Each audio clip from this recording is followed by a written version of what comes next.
সুশাসনের জন্য নাগরিকের সম্পাদক ডক্টর বদিউল আলম মজুমদার বলেন, আমরা চাই গণতান্ত্রিক উত্তরণ, অর্থাৎ গণতান্ত্রিক প্রাতিষ্ঠানিকরণ। প্রতিবার যেন সুষ্ঠু নির্বাচন হয়, কাঠামোগত সংস্কার যেগুলোতে ভিত্তিতে গণভোট হবে সেসব বিষয়ে রাজনৈতিক দলগুলোর সুস্পষ্ট অবস্থান চাই। শনিবার সকালে জাতীয় প্রেস ক্লাবে গণ অভ্যুত্থানের আকাঙ্ক্ষায় কেমন নির্বাচনী ইশতেহার চাই শীর্ষক সংবাদ সম্মেলনে তিনি এসব কথা বলেন। আমরা অবশ্যই সুষ্ঠু নিরপেক্ষ নির্বাচন চাই।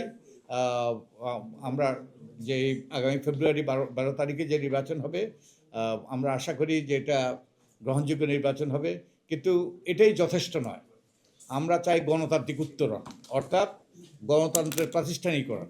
প্রতিবারে যেন সুষ্ঠু নির্বাচন হয়, এই জন্যই কতগুলো কাঠামোগত সংস্কার যেগুলোর ভিত্তিতে গণভোট হবে সেই ব্যাপারে আমরা আমাদের রাজনৈতিক দলগুলোর সুস্পষ্ট অবস্থান চাই।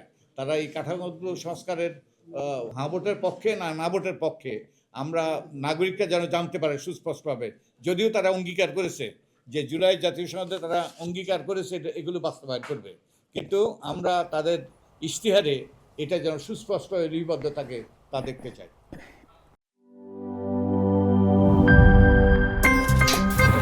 আমার একটা স্মার্ট সিদ্ধান্তে 25% গ্যাসের খরচ কমেছে। ভাবছেন কিভাবে? সাধারণ গ্যাস স্টোভ বদলে আমি এনেছি আরএফএল গ্যাস স্টোভ। এর সাইন্টিফিক নজল ও ব্রাস বার্নার ক্যাপ সমানভাবে তাপ ছড়িয়ে রান্না করে দ্রুত, তাই গ্যাসও বাঁচায় 25%, টাকাও বাঁচে 25%। আরএফএল গ্যাস স্টোভ নিরাপদ ও গ্যাস সাশ্রয়ী।